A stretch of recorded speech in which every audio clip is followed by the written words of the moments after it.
ये है कारगिल, अमेरिका की सबसे बड़ी प्राइवेट कंपनी, जिसे कुछ लोग the worst company in the world कहते हैं। दुनिया की बड़ी बड़ी फूड चेन्स इस एक कंपनी के कंट्रोल में है। फ्राइज वाले आलू से लेकर बर्गर में डलने वाला मीट, बन और इवन चीज भी ये एक कंपनी सप्लाई करती है। किसी जमाने में इस कंपनी के पास अपनी इंटेलिजेंस एजेंसी थी जो CIA के बराबर समझी जाती थी। सिर्फ 2021 में इस कंपनी का टोटल रेवेन्यू था $135 बिलियन। इस कंपनी की मालिक एक ऐसी सीक्रेट फैमिली है जिसके 14 लोग बिलियनर्स हैं। लेकिन हैरत की बात यह है कि आप में से शायद ज्यादातर लोगों ने इस कंपनी का पहले कभी नाम भी नहीं सुना होगा, और उसकी वजह यह है कि ये कंपनी चाहती ही नहीं कि कोई भी इनके बारे में ज्यादा जाने, क्योंकि जब कोई इनके बारे में जानेगा ही नहीं तो कोई कुछ कर भी नहीं सकता। लेकिन इस कंपनी ने पिछले 40 सालों में जो कुछ किया है, अब वक्त आ गया है कि वो लोगों के सामने लाया जाए। सच ये है कि आज की वीडियो में हम आपको बताने जा रहे हैं एक ऐसी कंपनी की कहानी जिसके कंट्रोल में इस वक्त दुनिया की सारी बड़ी फूड कंपनीज हैं। ये कंपनी इतनी पावरफुल कैसे हुई और इसने ऐसा क्या किया कि आज इसे the worst company in the world कहा जाता है। जानने के लिए वीडियो एंड तक देखें।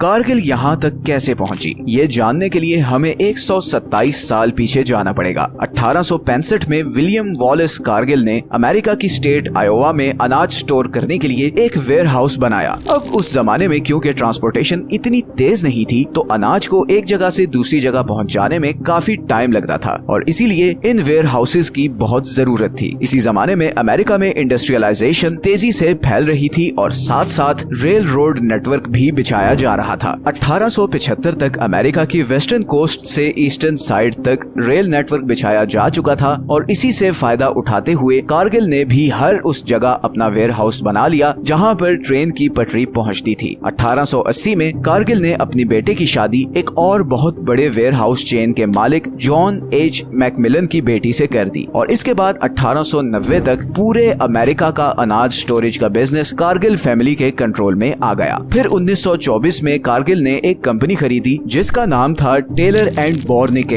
इस कंपनी के पास अपना खुद का एक प्राइवेट वायर सिस्टम था। वायर टेलीग्राम की तरह होता है। जैसे पोस्टल ट्रांसफर में तो आपको फिजिकली चीज भेजनी पड़ती है और उसे एक जगह से दूसरी जगह पहुंचने में टाइम लगता है, वायर में आप चंद मिनटों में अपना मैसेज एक जगह से दूसरी जगह भेज सकते थे। अब क्योंकि कारगिल स्टॉक मार्केट में ट्रेडिंग कर रही थी, तो उसे बहुत ही टाइमली इंफॉर्मेशन चाहिए थी। ऐसे में खुद की वायर कंपनी होने का मतलब था कि उनके पास उस जमाने में एक किस्म का इंटरनेट आ गया था। इसी वायर सिस्टम को यूज करते हुए कारगिल ने कमोडिटीज में इन्वेस्टमेंट्स शुरू कर दी। टाइमली इंफॉर्मेशन की वजह से उन्हें पता चल जाता था कि किस स्टेट में क्या हो रहा है, और वो फौरन अपना इन्वेस्टमेंट डिसीजन बदल लेते थे, जिसकी वजह से उनका हर डिसीजन उन्हें बहुत प्रॉफिट देने लगा। और यही वजह थी कि 1930s के ग्रेट डिप्रेशन में जब अमेरिका की बाकी सारी कंपनीज बैंकरप्ट हो गईं, कारगिल ने रिकॉर्ड बिजनेस किया, क्योंकि वो अपने इंफॉर्मेशन सिस्टम की वजह से पहले ही जान चुके थे कि एक बहुत बड़ा फाइनेंशियल क्राइसिस आने वाला है, और इसीलिए उन्होंने ग्रेट डिप्रेशन आने से पहले ही बहुत ज्यादा अनाज खरीद कर स्टोर कर लिया। और फिर जब फाइनेंशियल क्राइसिस आया और अनाज की कमी हुई, तो कारगिल ने डबल प्राइस पे अपना अनाज बेचा और प्रॉफिट कमाया, और फिर इसी पैसे को यूज करते हुए कारगिल ने हर सेक्टर में घुसना शुरू कर दिया। अभी तक वो सिर्फ स्टोरेज का काम कर रहे थे, लेकिन अब वो उस अनाज को उगाने का कंट्रोल भी अपने हाथ में लेना चाहते थे। कारगिल ने कई हजार एकड़ जमीन किसानों से खरीदना शुरू कर दी। इसके अलावा ट्रेन, ट्रक्स और इवन अपने समुद्री जहाज भी खरीद लिए। वो अनाज उगाने से लेकर उसे एंड कंज्यूमर तक पहुंचाने का सारा प्रोसेस अपने कंट्रोल में लेना चाहते थे, और अगले चंद सालों में उन्होंने अपना ये गोल अचीव कर लिया। 1970s तक अमेरिका की करीबन सारी पोल्ट्री, डेयरी, अनाज और ट्रांसपोर्टेशन इंडस्ट्री इस एक कंपनी के कंट्रोल में थी, और अब कारगिल अमेरिका से निकलकर पूरी दुनिया में फैलना चाहती थी। और यही वो टाइम था जब कारगिल ने कुछ ऐसा करना शुरू किया जो हजारों इंसानों की जिंदगी अफेक्ट करने वाला था। ये वो टाइम था जब बेबी फॉर्मूला मिल्क और चॉकलेट जैसी चीजें मार्केट में आ चुकी थी। असल में चॉकलेट में बहुत ज्यादा प्रॉफिट होता है क्योंकि इसकी डिमांड बहुत ज्यादा है। मतलब अगर हम आज की डेट की बात करें तो हर साल पूरी दुनिया में करीबन 8 मिलियन टन चॉकलेट खाई जाती है। अब चॉकलेट बनती है कोको से, और ये कोको बहुत ही कम कंट्रीज के पास है। पूरी दुनिया का 70% कोको इधर अफ्रीकन कंट्रीज जैसे नाइजीरिया,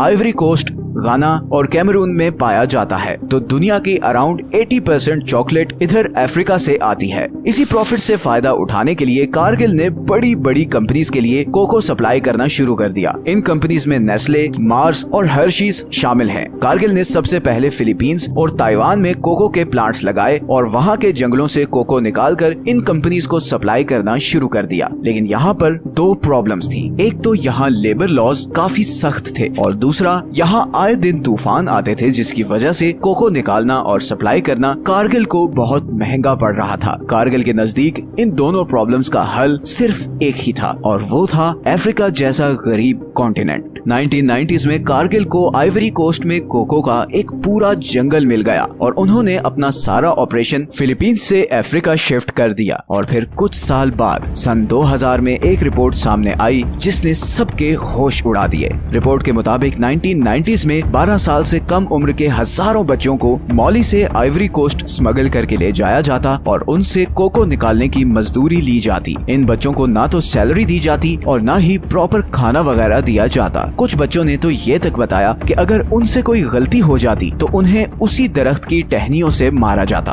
और कई बच्चों के तो जिस्म पे चाकू से कट लगाए जाते। और ये सब सिर्फ इसलिए था कि इन गरीब बच्चों के खून पसीने से सस्ता कोको हासिल करके कैडबरी, मार्स और हर्शीज जैसी चॉकलेट बनाई जाएं। करप्शन और गरीबी की वजह से इन कंट्रीज की गवर्नमेंट्स थोड़ी सी रिश्वत के बदले इन सब रिपोर्ट्स पर आंखें बंद कर लेती थी। 2005 में इंटरनेशनल लेबर राइट्स फंड ने एक रिपोर्ट पब्लिश की जिसमें ये लिखा हुआ था कि ये सारे लेबर कैंप्स कारगिल की डायरेक्ट निगरानी में चल रहे थे। इस रिपोर्ट पर कारगिल पर केस भी हुआ जो अभी तक लोकल कोर्ट्स में चल रहा है। खैर, कारगिल को इस सारे मामले से कोई फर्क नहीं पड़ा और वो अपना बिजनेस बढ़ाती रही। 2019 में कारगिल ने आइवरी कोस्ट और गाना में 113 मिलियन डॉलर्स के कोको प्रोसेसिंग प्लांट्स लगाए और दूसरी तरफ वो प्रेस में ये कहते रहे कि हम चाइल्ड लेबर के बहुत खिलाफ हैं। लेकिन ऑब्वियसली ये सब सिर्फ एक मीडिया स्टंट था और मैं ये इसलिए कह रहा हूँ कि इसी टाइम पर कारगिल दुनिया के दूसरे कंट्रीज में कुछ और घिनौने काम भी कर रही थी।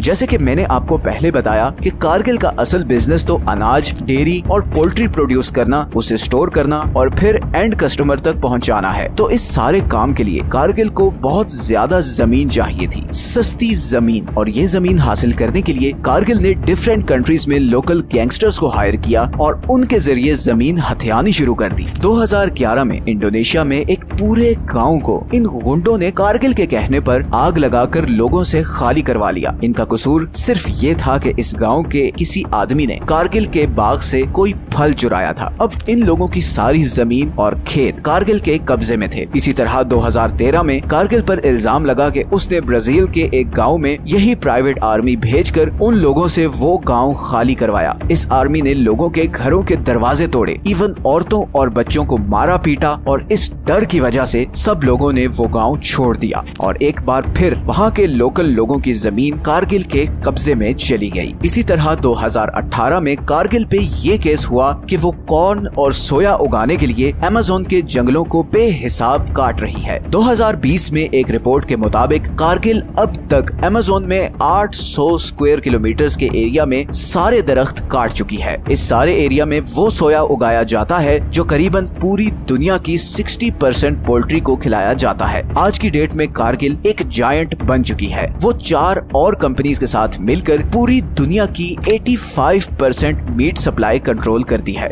ज्यादातर फास्ट फूड कंपनीज की सप्लाई इन्हीं के कंट्रोल में है और ये मजे मजे के बर्गर्स, चिकन पीस और चॉकलेट्स के पीछे बहुत ही घिनौने कारनामे छुपे हैं। लेकिन इस सब के बावजूद आपको पता भी नहीं चलता कि पीछे डोरियां हिलाने वाला आखिर है कौन। हमारे यहाँ खास तौर पर थर्ड वर्ल्ड कंट्रीज में बड़ी बड़ी मल्टीनेशनल्स की चीजें यूज करना बड़े गर्व और फख्र की चीज समझा जाता है। हम लोगों को बड़ा ट्रस्ट होता है कि ये बाहर की कंपनीज हैं तो इनकी हर चीज अच्छी ही होगी और अगर वो हो भी गोरी चमड़ी वाले कंट्री से तो फिर तो क्या ही बात है। बगैर कोई रिसर्च किए किसी कंपनी की क्या हिस्ट्री है या उसके ऑपरेशंस कैसे चल रहे हैं, हम दौड़ पड़ते हैं उसकी चीजें यूज करने। सबसे बड़ी ताकत नॉलेज है और मेरी यही कोशिश है कि आप एटलीस्ट एटलीस्ट इन्फॉर्म्ड हो कि दुनिया में हो क्या रहा है। Right knowledge leads to right action. सही इल्म ही सही अमल की तरफ लेकर जाता है। अगर आपको ये वीडियो अच्छी लगी है तो इसे बाकियों के साथ जरूर शेयर करें और इसी तरह हमें कमेंट्स में टॉपिक सजेस्ट करते रहें। ये हैं वो सारे सोर्सेज जहां से हमने इस वीडियो के लिए कंसल्ट किया है। मिलते हैं नेक्स्ट वीडियो में एक और इंटरेस्टिंग टॉपिक के साथ। अपना ख्याल रखें।